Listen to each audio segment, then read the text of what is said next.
मैं बाद में बात करता हूँ। डेट पर आया हूँ। नहीं, कोई लड़की नहीं। पापा के साथ डेट है मेरी। अरे हमारी कभी बात नहीं होती ना, तो घर वालों ने कहा कि एक बार आपस में बैठकर सारी मिसअंडरस्टैंडिंग क्लियर कर लो। ठीक है।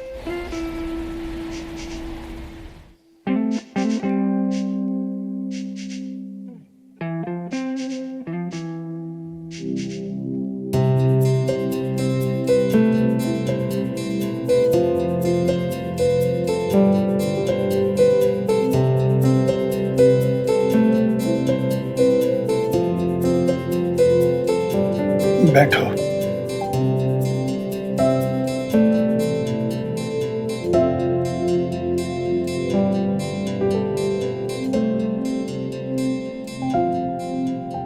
और बताओ, कैसी चल रही है तुम्हारी पढ़ाई? पापा यहाँ भी पढ़ाई का ही पूछोगे?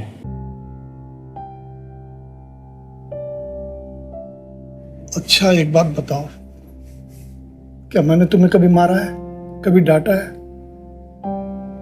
फिर तुम मुझसे इतना डरते क्यों? प्यार से कभी बात भी तो नहीं की।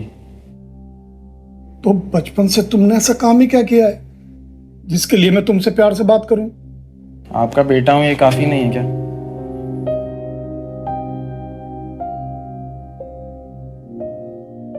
शायद मैं आज तक इसलिए कुछ नहीं कर पाया क्योंकि आपने मुझे कभी सपोर्ट नहीं की।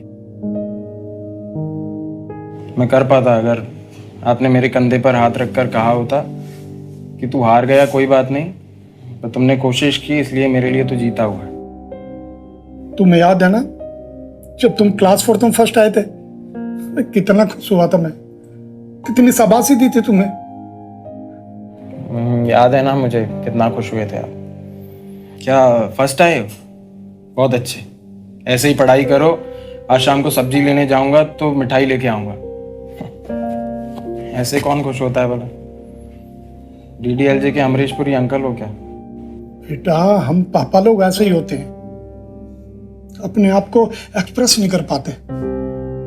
मम्मियां स्वीट होती है ना, इसीलिए बैलेंस करने के लिए हमें स्ट्रिक्ट बनना पड़ता है। और कोई शिकायत पापा से? आप हमेशा मेरा कंपैरिजन श्रेयांश से क्यों करते हैं? श्रेयांश से सीखो छुट्टी के दिन कितनी पढ़ाई करता है। श्रेयांश से सीखो पलट कर कभी जवाब नहीं देता है। श्रेयांश से सीखो पढ़ाई के साथ साथ घर का काम करता है, मार्केट जाता है। अरे वो तो मैं बेटा तुम्हें मोटिवेट करने के लिए बोलता हूँ। अगर मैं भी आपको बोलूँ तो श्रेयांश के पापा का हर 3 महीने में प्रमोशन होता है और आपका पिछले 5 साल में भी नहीं हुआ। श्रेयांश के पापा छुट्टी के दिन आंटी की किचन में मदद करवाते हैं और श्रेयांश के पापा को मार्केट जाकर कुछ लाने को बोलो तो वो लाते हैं, आपकी तरह भूलते नहीं हैं। तो आप हो जाओगे मोटिवेट। सॉरी बेटा, हम डेट पर आए ना, तो डेट जैसा लगना तो चाहिए। मैं खाने के लिए ऑर्डर करता हूँ। अब बेटा, क्या खाओगे? मेरा कुछ भी मूड नहीं है खाने का पापा। तो पीने के लिए मंगा लेते हैं। 2 सिगरेट।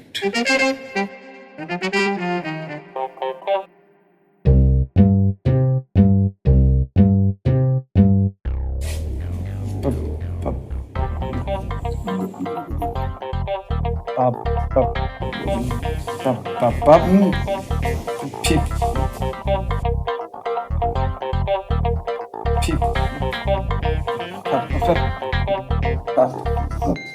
मैंने कहा ना, लो। पापा सिगरेट बुरी चीज होती है। टीवी में दिखाते हैं सिगरेट पीने से कर्क रोग होता है, सिगरेट पीने से घर तबाह हो जाते हैं। मैंने बोला ना, पियो।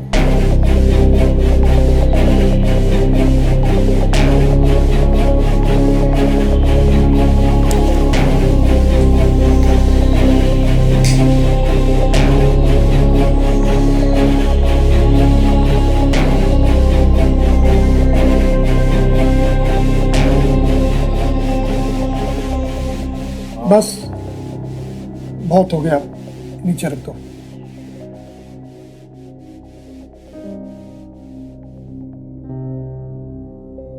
ड्रिंक भी करते हो?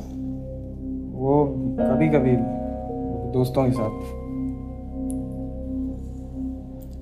गर्लफ्रेंड है? 1 साल से। उसके साथ कुछ वो पापा फिजिकल? हाँ, वो पापा तुम चाहो तो झूठ भी बोल सकते हो, लेकिन फिर हमारी इस डेट का कोई मतलब नहीं रह जाएगा। उसने कहा वो उसके लिए अभी कंफर्टेबल नहीं है। बेटा,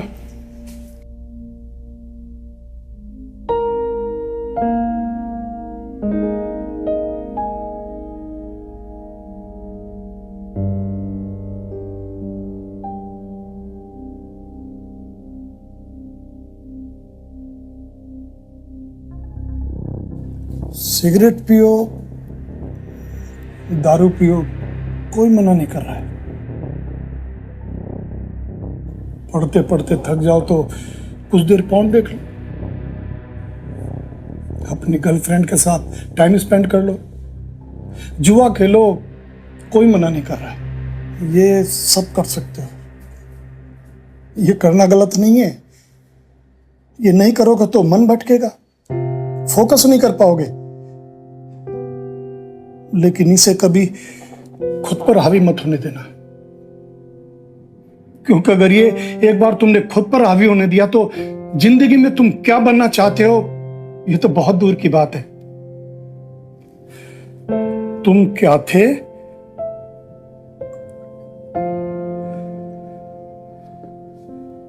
वो भी नहीं रह पाओगे। मैं मानता हूं एज ए फादर मुझसे कुछ गलतियां हुई हैं। मुझे भी तुम्हारी मम्मी की तरह तुम्हारी हर प्रॉब्लम में तुम्हारा साथ देना चाहिए था, मगर इस डेट से मैं एक नई शुरुआत करना चाहता हूं। पापा, कैन वी बी फ्रेंड्स? हमें दोस्ती बनना था तो मैं तुम्हारा बाप क्यों होता। मैं बस यही चाहता हूं कि हमारे बीच इतनी अंडरस्टैंडिंग रहे कि हम बेझिझक एक दूसरे से अपनी बात कह सकें, और इसके लिए मुझे तुम्हारा दोस्त बनने की जरूरत नहीं है, तुम्हारा बाप ही काफी हूं। पापा, मम्मी का फोन आ रहा है।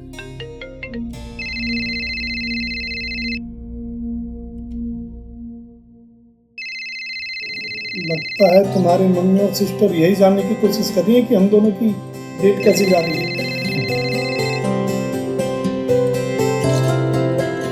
अब चलते हैं ना पापा, कुछ बातें अगली डेट के लिए बचा कर रखते हैं। हाँ ठीक है, चलते।